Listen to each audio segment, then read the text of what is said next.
We now cross over to our reporter Lemogang Foke, who's out at Limpopo and has been following Dr. Nkosazana Dlamini-Zuma's campaign there. Lemo, a warm welcome to you. We understand that Dr. Nkosazana Dlamini-Zuma took the battle to what is said to be Cyril Ramaphosa's home ground. Firstly, is it his home ground? And beyond this, how was she received? A very good afternoon to you, Mfundo, and thank you very much indeed. We were at that campaign trail led by, ANC presidential hopeful Nkosazana Dlamini-Zuma, of course, in those two regions which are Mopani and Sekhukhune throughout the weekend. Now, you would also know that Cyril Ramaphosa, who's also ANC presidential hopeful, was not really born in Limpopo, but he considers this province as his home province, given that his father and family relatives from his father's side do come from Limpopo. And it was very incredible to see the kind of support that Nkosazana Dlamini-Zuma managed to pull through this campaign. We know that on Saturday she met with traditional leaders in Mopani region, which also led to a cadres forum which she addressed. And when I was even talking to some of the people that were in attendance, they very, very impressed with what Nkosazana Dlamini-Zuma shared with them that day. We know that Nkosazana very, very strong opinions on radical economic transformation and transforming the majority to the hands of the majority of the people in the country and increasing their participation in the economy. So definitely with that message, they resonated very well with the people that were here in Mopani. You would know that ANC has a stronghold of Mopani, in the 2016 local government elections. Mopani region actually pulled quite a number of, or rather the support that they received in terms of the votes in those elections was quite impressive. And also on Sunday, Nkosazana Dlamini-Zuma moved the campaign to Sekhukhune district, which was, said to have divisions in that district, but also quite an incredible impression that she left there. When we spoke to some of the campaign manager, he said that the intention that they had with this campaign was definitely achieved. They wanted to take this message to the branches, and that's what happened. I think a lot of people that were in attendance. No, thank you very much. That's our reporter, Lemogang Foke. We seem to have lost her there, but we'll bring the conversation now to studio. We're joined by political analyst Kim Heller, as well as via Skype, we're joined by Mlungisi Miezo. Kim, a warm welcome to you. Thank you for the invitation to be here. It's always a pleasure to have you with us. Now, these two candidates, considered front runners, Nkosazana Dlamini-Zuma is talking radical economic transformation. And then we've got the deputy president who's talking about clean governance. Are they mutually exclusive? Because some could argue that we need both. Yes, of course we need both. So if we go back to the theme of political liberation, which we have, that is meaningless without radical economic transformation and economic liberation. In the same way, good governance and an anti-corruption stance is critical to RET, because without this, we will not liberate people economically, because they pose roadblocks in the journey to radical economic transformation. But, if I can comment on the two campaigns this week, which I've watched very closely, I must say, perhaps I'm just having a very grumpy Monday, but I'm feeling rather disappointed with both campaigns. All right. Because I'm hearing a lot of talk. So to me, talk about radical economic transformation is insufficient. Talk about good governance and anti-corruption is insufficient. At this stage of the campaign, I would expect both of these very experienced leaders to be speaking more about substance. I have yet to see what their promise is. I don't understand what their priorities are in terms of policies. I'm not seeing a clear framework. I'm not seeing what they're going to deliver. And I think this weekend to me was rather than a celebration of the policy framework and of a new journey towards an economic liberation summit, which we are waiting for in this country. I think we just saw a celebration of slogans and a celebration of sound bites. An interesting take. Mlungisi, perhaps to just rope you in here. Kim is saying this was a celebration of slogans. Is it the season of sloganeering and we're seeing little substance in these campaigns? Thank you very much, Mfundo and the viewers. For me, it would be a case of, yes, the campaigns are running, and they're running in concert, well, basically with regards to Nkosazana Zuma, Dlamini Zuma driving the radical economic transformation campaign, and also with Cyril Ramaphosa running the campaign of the clean governance. Now, with regards to that, each and every one of them is basically running their own campaign to actually make it suitable for each and every one of them, so that one can basically run the campaign during to run their campaign and to coincide with basically what they're pushing. Now, in terms of it being sloganeering, I wouldn't say that, because it would be a case of them, each and everyone has to have their own pickup point where they want to ensure that they basically are luring the people to vote for them and to have confidence in them.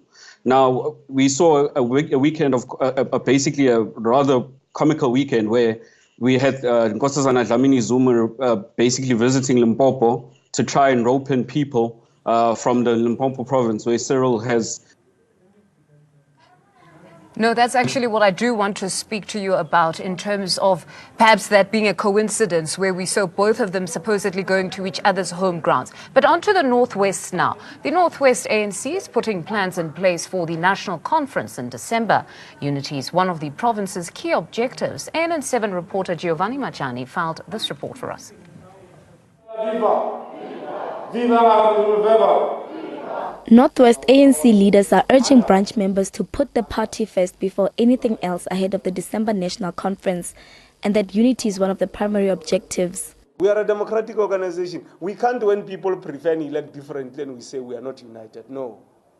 Actually, we must intensify the rights of branches to choose. But they must also engage. And when engagements have taken place and the majority have decided, we abide by the decisions of the majority. That is then unity that we are expressing when we do that particular thing. In light of the organization's legal battles, the party's national leadership is concerned about members taking organizational disputes to court. We were quite perturbed when some of the branches or individuals in the branches had problems. Instead of going to their own structures, the branches, the regions, the PC, they decided to go to court. We felt that was not necessary. It was the waste of money. As the excitement, anxiety and anticipation build up, leadership is called to come to the party and be actively involved in educating and restraining members from ill discipline.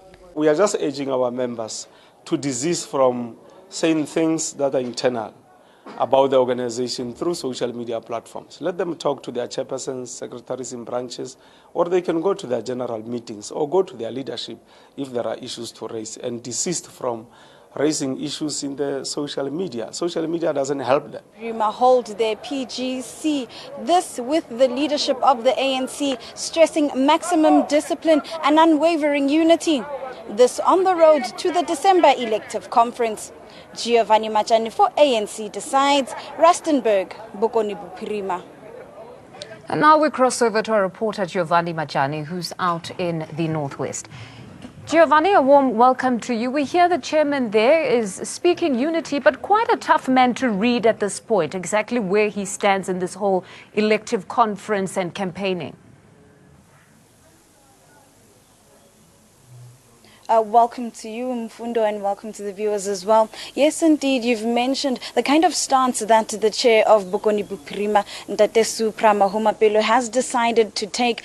Unlike many other provinces, he has decided that the delegates, after their set BGMs, will be nominating the set leadership that they wish for the ANC. We also do know that on Friday, it was a bag of mixed emotions, obviously in terms of what is expected by the elected delegates who are going through to the December elective conference. But obviously the bigger picture being the ANC, the way forward, stressing the unwavering unity. So definitely Friday was a big mix of emotions, with a number of branches coming together with their own personal ideas and ideologies, but with one stance, the stance of the mandate of the ANC, the bigger picture of serving South Africans moving forward. We do know a number of processes do need to take place before we get to December, where the elective conference is taking place in Nasrec. We know that the BGMs do need to take place, where in the BGMs 2 documents will be read, one being the importance of leadership nomination and selection, and the other one being through the eye of the needle. So definitely critical principles will be put into the BGMs, and in the BGMs too, they will be nominating their top 6 ANC officials, nominating the 80 additional NEC members that they wish, and also nominating the candidates that will be going forth into December to allow for the selection of the ANC leadership moving forward. So definitely a number of events happening here in Bokoni Bophirima, obviously chaired by the Honorable Mahuma Pelo. So we will keep our eyes and ears on the ground, hopefully to have an idea of where they will be going. But discussions take place. We do know the front runners are Nkosazana Dlamini Zuma as well as Deputy President Cyril Ramaphosa, but not leaving out other candidates who have also gone out campaigning, making their stance known that they are willing to run for the utmost leadership of being the President of the African National Congress. No, thank you very much, Gio. As per usual, we'll communicate as days progress. The ANC's Umzimkhulu sub-region in the Harigwala district remains firmly behind Nkosazana Dlamini Zuma despite killings that hamper the free political expression. Nomusa Pungula filed this report for us. The ANC's Umzimkhulu sub-region of Harigwala is battling with political killings which threaten to derail branch general meetings ahead of the December National Conference. It is not easy to say that we've gone past the situation of the political killings. Hence, we are calling on the South African police services to assist us as we go to these BGMs. We are trying to speak to all branches of the ANC that they must submit their dates of the BGMs to the South African police services so that they can render services in order to afford people with that opportunity of going on with the processes of the ANC peacefully, without disturbance and without people threatening other people. The David Ndawonde branch stands behind Nkosazana Dlamini Zuma, believing that her policies will help eradicate corruption, which is one of the barriers to the ANC's progress. We want a leader with a very high level of thinking and multi-dimension in doing things. We see uComrade uDokotela uMama uDlamini Zuma as a candidate with those characteristics. Umzimkhulu is trying hard to address divisions in the Harigwala region. Branches are also deciding who they support in the leadership race ahead of the branch general meetings.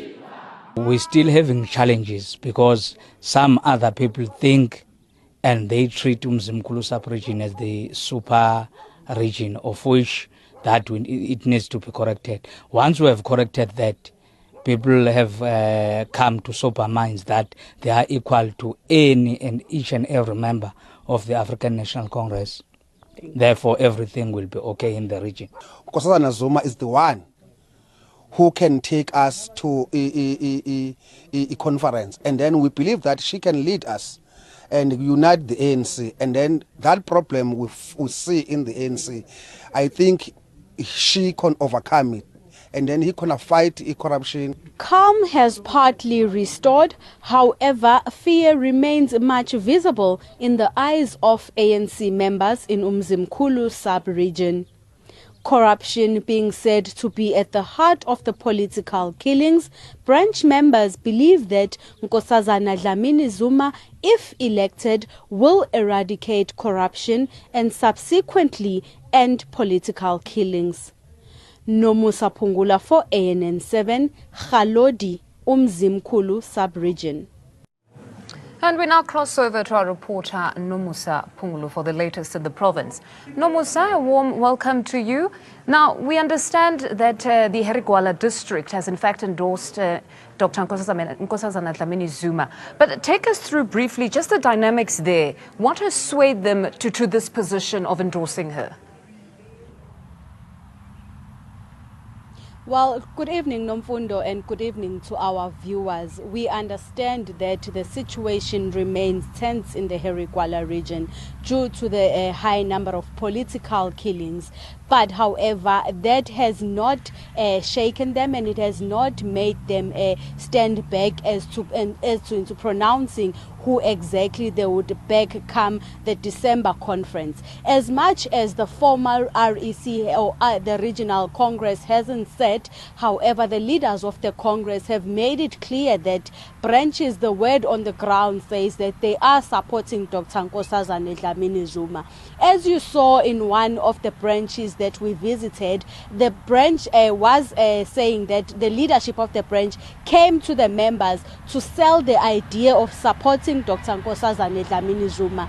Thereafter, in a formal BGM, the branch will then formalize their support for Dr. Nkosazana Dlamini Zuma, which was also echoed by other branches that had came to support the program that was hosted by that branch that we visited, saying that they also believe that as the region that is highly affected by corruption, they believe that Dr. Nkosazana Dlamini Zuma's stance on corruption can assist them in eradicating corruption within the districts. They also said that as much as most people are saying that she is chosen because she is a woman, but they believe that she is not chosen as a woman but a capable leader, because any other woman could have been picked up, but they decided to choose her based on her policy stance, based on her abilities to lead the ANC, and they believe that she can also bring unity in the organization, Nomfundo. Noda Musa, thank you very much. We'll certainly communicate with you as days progress. That is our reporter, Nomusa Pungula, who's out in KZN. We now continue our studio chat. Kim, let's start with the Northwest. We heard there the chairman cautioning against voicing issues on social media. But is this not the season? It seems to be free for all. We've seen senior leaders of the ANC take to social media. They discuss internal matters there. Can they really arrest this phenomena of airing their dirty laundry on the social media space? Well, I think the ANC is the epitome of an organization that honors and favors democracy. So in the spirit of that, I think it allows its members to speak on all forums, within and outside, and social media is a dynamic. So I don't think we can sanction that.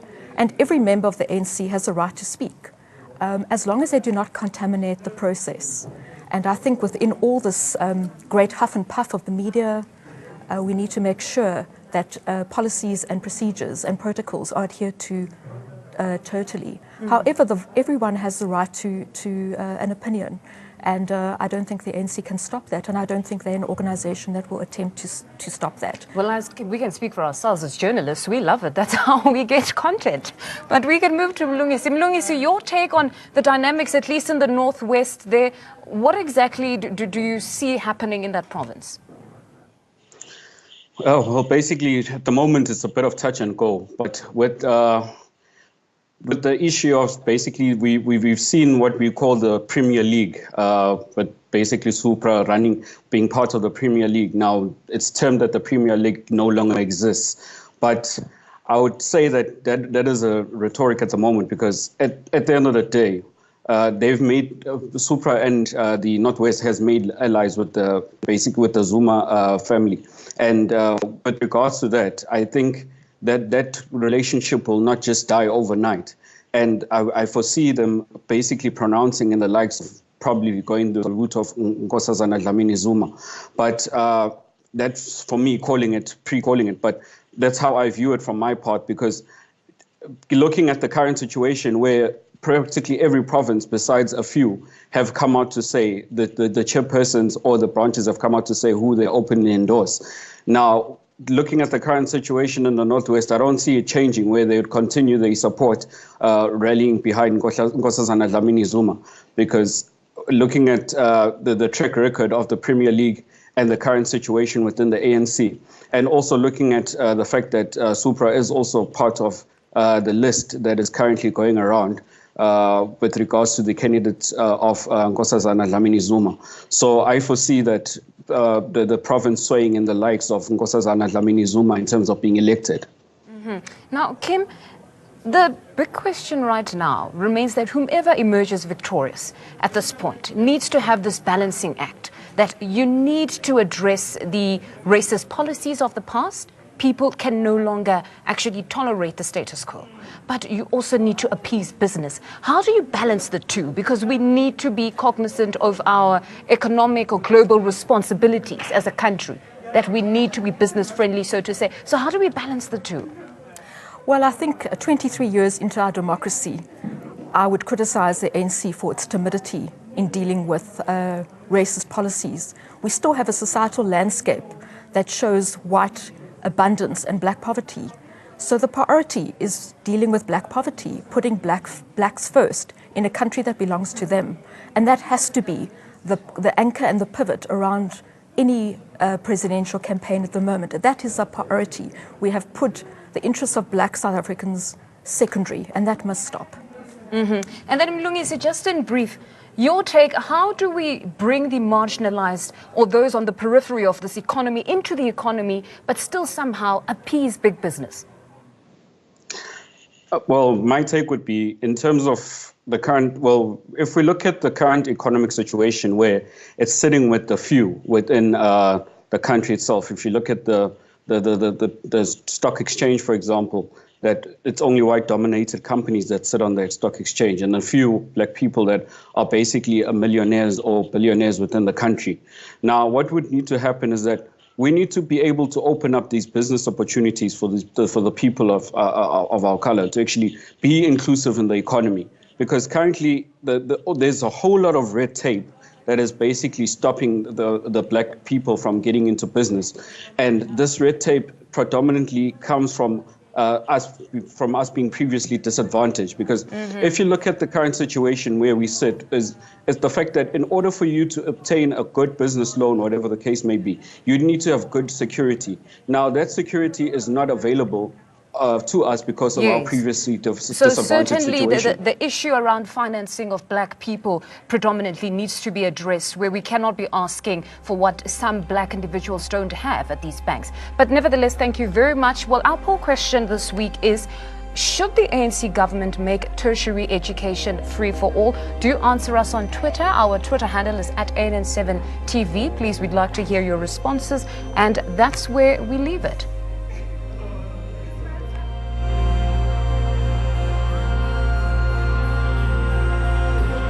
Have a great evening. Thank you.